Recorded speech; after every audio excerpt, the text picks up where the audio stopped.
Bonjour à tous et bienvenue dans cette nouvelle vidéo. Et aujourd'hui, on parle du meilleur blockbuster de l'année, à savoir l'élection américaine de 2020. Et oui, parce que de suspense, que de rebondissement, c'est incroyable ce qui se passe dans cette élection présidentielle, même si... Au moment où j'enregistre cette vidéo, l'écart se creuse de plus en plus entre Joe Biden et Donald Trump, et donc normalement, c'est Joe Biden qui devrait être le 46e président des États-Unis. Bon, mais on dit encore que rien n'est joué, donc... rien n'est joué, voilà, et nous, on en est encore là, et donc on va quand même parler de tout ça dans cette vidéo à travers un documentaire que j'ai vu mettant en parallèle Joe Biden et Donald Trump, et également aussi parler quelque part de l'acharnement, on va dire un petit peu ça comme ça, de l'acharnement anti-Trump, que ce soit dans les médias américains et que ce soit aussi dans les médias français. Alors je tiens à mettre les choses au point tout de suite. Il est hors de question dans cette vidéo que je vous donne mon avis sur Trump ou Biden, que je vous dise que je suis pro-Trump ou pro-Biden. Tout ça n'a aucun intérêt. Et je voudrais éviter les commentaires relous du style « Ah ouais, en fait, cette vidéo, elle est totalement orientée, ouais, cette vidéo, en fait, parce que t'es pro-Trump, ou alors parce que t'es pro-Biden, etc. » Tout ça n'a aucun intérêt de savoir si ma petite personne aime Trump ou aime Biden. Et je vais même vous le dire très honnêtement, étant américain, je n'aurais voté ni pour l'un ni pour l'autre. Voilà, comme ça, c'est réglé. Moi, ce qui m'intéresse, c'est de montrer un état des lieux, de montrer un état de fait et de voir que quelque part, c'est vrai qu'il y a eu un espèce d'acharnement, mais ça ne veut pas dire que parce que je parle d'acharnement que je suis pro-Trump, c'est juste que je fais un constat. Voilà. Quand on veut un peu s'intéresser à la campagne américaine entre Joe Biden et Donald Trump, on se rend vite compte quand même que finalement le programme de Joe Biden, on ne le connaît pas. Alors certains vont me dire bah ouais mais c'est normal parce qu'il en a pas, etc. Peut-être, j'en sais rien, mais en attendant, quand on écoute les médias français, on parle tellement que de Donald Trump, alors certes, en voulant le défoncer bien évidemment, on ne parle tellement que de Donald Trump que finalement Joe Biden, il est complètement éclipsé, et donc en gros on se rend bien compte que le programme de Joe Biden, personne n'en parle beaucoup. Alors je sais pas, ils en ont parlé peut-être au début, et puis après, voilà quoi, le but c'est de défoncer Donald Trump, donc on ne parle que de Donald Trump, et donc finalement tout ça devient quelque part un référendum anti-Trump. Ça, c'est très clair. Et d'ailleurs, on peut le voir même au niveau des votes. En gros, voter Trump, à mon sens, c'est plus un vote d'adhésion.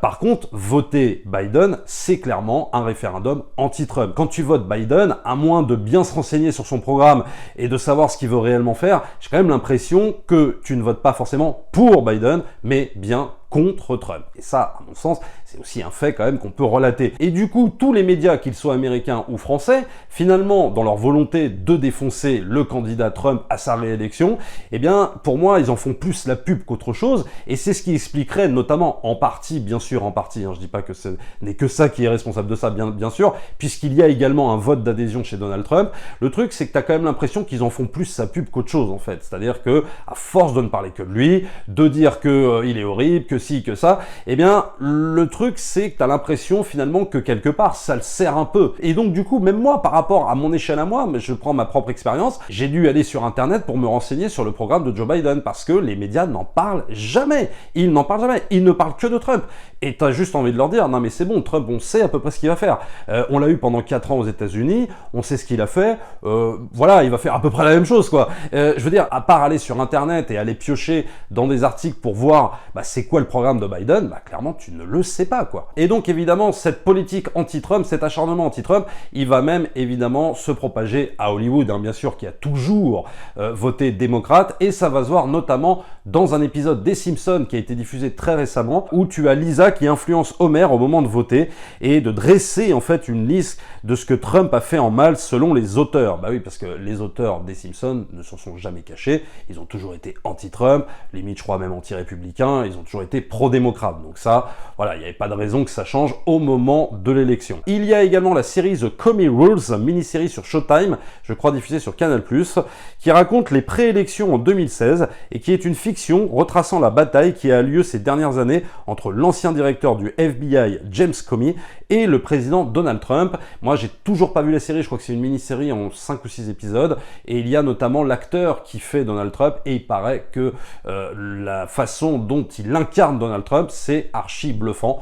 Je vous dirai, peut-être que j'en ferai une vidéo si je vois la série, mais apparemment, c'est encore une série évidemment à charge contre Donald Trump. Et il y a évidemment l'exemple Borat 2, dont j'ai fait la critique. Je vous renvoie à la critique que j'ai fait sur Borat 2. Et Borat 2, c'est un film qui m'a fait vraiment rire. C'est un film qui n'est pas raté, c'est un film qui est même réussi, je dirais, en termes de comédie, parce que c'est ça, c'est la grosse comédie potage comme était le premier. Et moi, j'aime beaucoup le personnage de Borat, j'aime beaucoup Sacha Baron Cohen. Par contre, c'est vrai qu'avec le recul, moi, j'avais, si tu veux, dénoncé un peu l'aspect tract anti-Trump quand même dans ce Borat 2.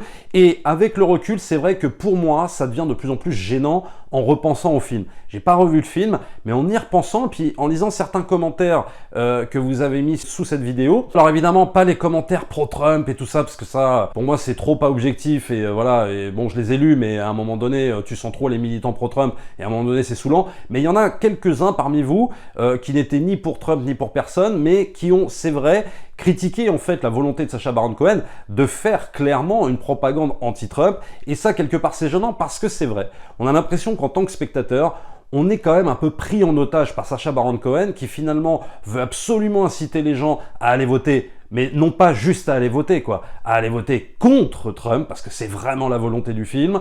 Et je dirais que par rapport au premier Borat, où il y avait évidemment des charges contre Bush, bien sûr, bien évidemment, mais je dirais quand même que le propos était quand même un peu plus nuancé. Là, c'est plus nuancé du tout. C'est pas une blague qu'on a sur Trump, c'est 1 milliard de trucs, 1 milliard de situations, de blagues qui remettent évidemment en question la légitimité de Trump pour accéder à la Maison-Blanche. Et le truc, c'est que là, la volonté de Sacha Baron Cohen, bah oui, c'est un peu de prendre en otage le spectateur pour aller le faire voter, etc. Oui, ce film, ce sera clairement pas un film que je verrai avec plaisir, mais je t'aurais dit la même chose si par exemple c'était un film qui aurait chargé Biden comme il charge Trump. Je t'aurais dit la même chose, je t'aurais dit, bah ouais, mais c'est bien Borat 2, mais j'ai l'impression qu'on m'incite quand même pour aller voter pour tel ou tel candidat. Et quelque part, je trouve ça un petit peu gênant. Donc voilà, dans un premier temps, comment Hollywood aussi s'empare du sujet Donald Trump, du sujet de cette présidentielle, et donc, évidemment, clairement, va se positionner, non pas forcément pour Biden, mais évidemment contre Trump. The Choice 2020. Trump versus Biden. Alors maintenant, on passe au fameux documentaire que j'ai vu. Il est disponible sur Arte, je crois même encore en replay. C'est donc le documentaire qui s'appelle Biden, Trump, quel président pour l'Amérique, et donc qui va mettre en parallèle le parcours des deux candidats. Je vous recommande de voir ce documentaire parce que déjà c'est très intéressant de voir justement la jeunesse des deux candidats, l'adolescence, etc. Comment ils vont accéder à la politique, surtout pour Joe Biden. Mais déjà, en plus, ça va nous permettre un petit peu de connaître Joe Biden en fait. Parce que là, jusqu'à voir ce documentaire, je connaissais quelques bribes d'informations, si tu veux, sur Joe Biden, mais j'en connaissais pas plus que ça, parce que finalement, une fois de plus, je le redis, on ne parle que de Donald Trump, quoi. Donc Donald Trump, on sait à peu près, on a eu des documentaires, sauf que là, on va avoir un parallèle entre les deux hommes. Alors, le souci de ce documentaire, une fois de plus, et c'est pour ça que je persiste à dire qu'il y a toujours un espèce d'acharnement, en fait, contre Trump, c'est que tu as quand même l'impression, quand le documentaire commence, qu'il y a clairement un manque d'objectivité. Alors, je ne remets pas évidemment en question les faits qui sont racontés, parce que je pense que c'est vraiment ce qui s'est vraiment passé, et c'est basé sur des choses réelles, donc ça, je ne remets pas du tout ça en question. Mais on va dire que si les réalisateurs de ce documentaire ont voulu faire une charge anti-Trump, j'ai envie de te dire que ça tombe bien pour eux, parce que on va mettre évidemment en parallèle deux hommes au destin bien différent, au caractère bien différent. À titre d'exemple, par exemple, la naissance de Trump avec les problèmes avec sa mère, mais on voit déjà que ça devient un peu le fils préféré parce qu'il décide d'être un peu un requin à l'image de son père. Donc déjà, ça commence un peu sur les chapeaux de roue concernant Trump. C'est intéressant à voir, hein, parce qu'on apprend pas mal de trucs. Le problème avec les femmes, mais qui remonte en fait à son enfance, des problèmes qu'il avait avec sa mère. Et donc, en parallèle de ça, on va te mettre aussi l'enfance de Joe Biden. Et Joe Biden, on a un peu plus d'empathie pour lui quand même, parce que il a des problèmes de bégaiement, des problèmes de timidité, etc. Donc déjà, le documentaire va axer sur cette différence, en fait, d'éducation, de personnalité. Entre Trump, si tu veux, t'as l'impression que déjà à 5 ans, c'est déjà un requin, et que l'autre, bah, à 5 ans, c'est un peu l'antithèse, quoi. C'est le pauvre petit qui a des problèmes de bégaiement, etc. Donc déjà, tu te dis, ok, c'est bien, mais est-ce que tout le documentaire, ça va être ça? Alors vous allez voir qu'au bout d'un moment, ça va être un peu plus compliqué que ça. Alors on continue dans le documentaire avec Trump et sa conquête de New York.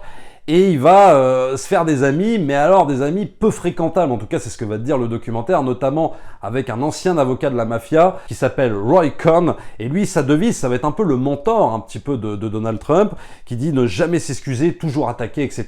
Ça va être un peu, oui, la devise aussi de Donald Trump tout au long de sa carrière. Donc déjà, il te montre qu'à partir de 20 ans, Donald Trump, c'est plus qu'un requin, quoi. C'est un mec, il serait presque dépeint un peu pour une espèce de petite frappe, une espèce de racaille un petit peu. Alors alors j'exagère, le mot est un peu fort, mais si tu veux, c'est l'impression que ça donne quand tu vois justement tout ce passage avec Roy Cohn. Et juste après, dans la même séquence, tu as Biden au même âge que Trump, mais alors lui, c'est un admirateur de John Fitzgerald Kennedy. Il devient homme politique à la sueur de son front et non pas comme Donald Trump, qui lui est promoteur immobilier, donc t'as l'impression un petit peu d'un jugement de valeur de la part des réalisateurs. Il lutte aussi contre le bégaiement, hein, donc c'est difficile, donc c'est encore le pauvre petit Biden qui lutte, si tu veux, contre tout ça, et donc t'as vraiment une empathie en fait, bien plus pour Joe Biden que pour Donald Trump.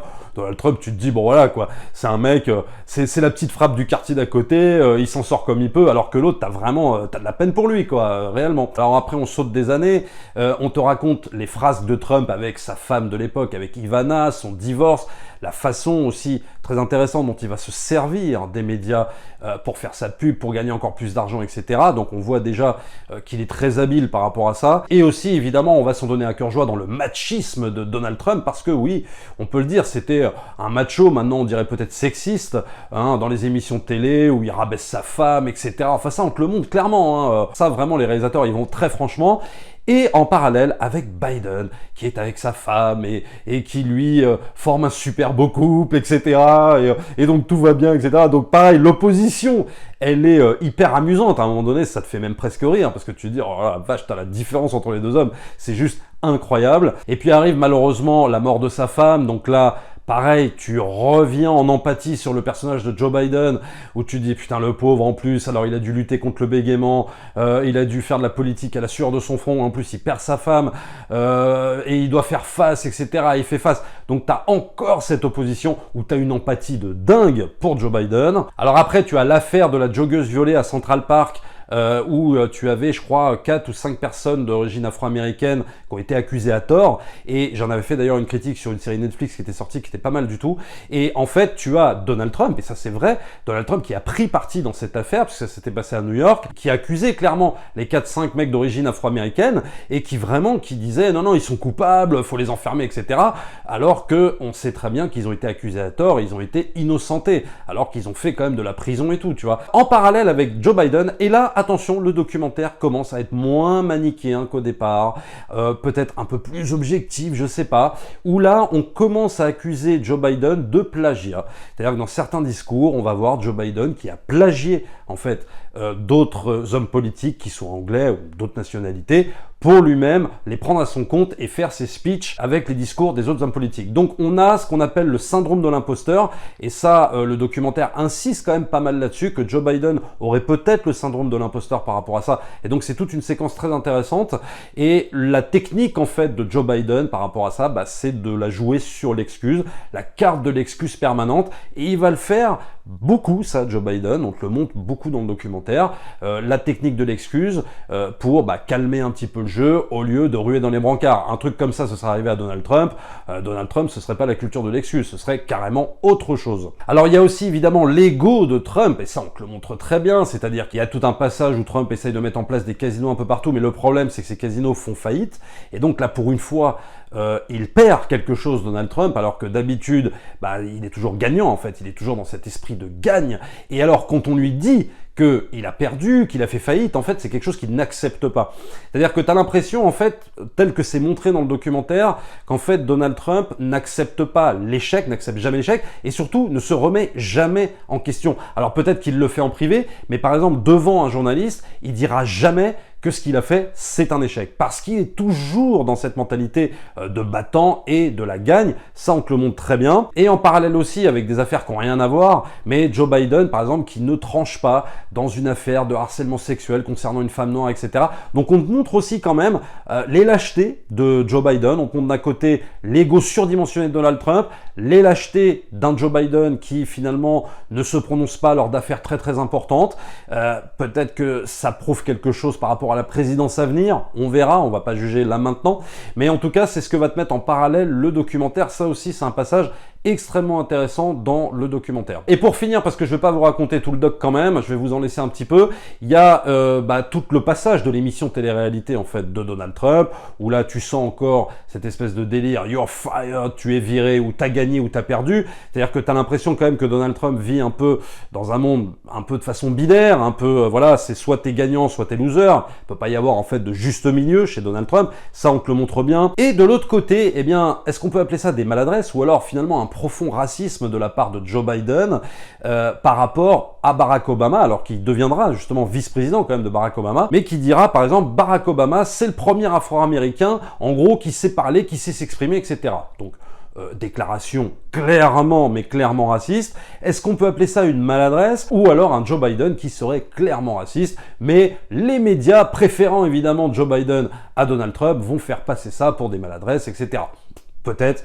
Ça, je vous laisse en juger, bien évidemment, mais c'est aussi ce qu'on va voir dans le documentaire. Donc, c'est là où ce documentaire est intéressant. Ça commence de manière, on va dire, assez manichéenne, et on a l'impression, si tu veux, d'une non-objectivité un peu chez les réalisateurs. Et puis, on est surpris, en fait, par la tournure que prend le documentaire. Et c'est là où, pour moi, c'est le plus intéressant, c'est quand le documentaire, justement, devient un peu plus juste, en fait, sur le traitement des deux personnages, à savoir Donald Trump et Joe Biden. Bon, il y a par exemple aussi une vision très américaine de comment les Américains voient par exemple l'islamisme. Par exemple, à un moment donné, on te fait une compilation de toutes les sorties de Donald Trump, de tous les speeches de Donald Trump, et au moment où il parle de l'islamisme radical, là on te dit, oui, il sortait des propos racistes. Là, il y a clairement une différence de vision entre la France et les États-Unis, c'est-à-dire que les États-Unis, tu dis que l'islamisme radical ne doit pas passer, tu vas être taxé comme une personne raciste, alors qu'en France, dire que l'islamisme radical est un vrai problème, c'est plus être raciste de dire ça, c'est rentrer presque dans les mœurs, quoi. C'est tout à fait normal,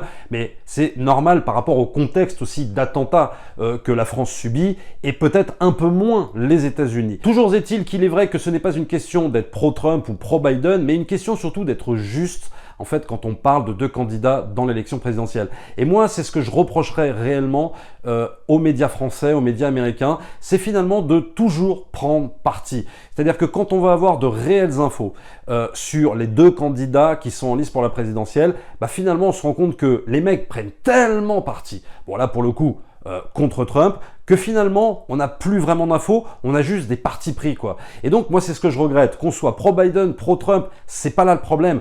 Le problème, il est d'avoir une information juste et que tout soit le plus objectif possible, en fait. C'est ça que moi, je voulais dire dans cette vidéo. Voilà. C'est juste être le plus objectif possible et non pas toujours être dans les partis pris, que ce soit pour un candidat ou pour un autre. Voilà, j'espère que cette vidéo vous aura plu. Abonnez-vous à la chaîne, likez, partagez comme d'habitude et nous, on se retrouve très très vite pour une prochaine vidéo. Ciao!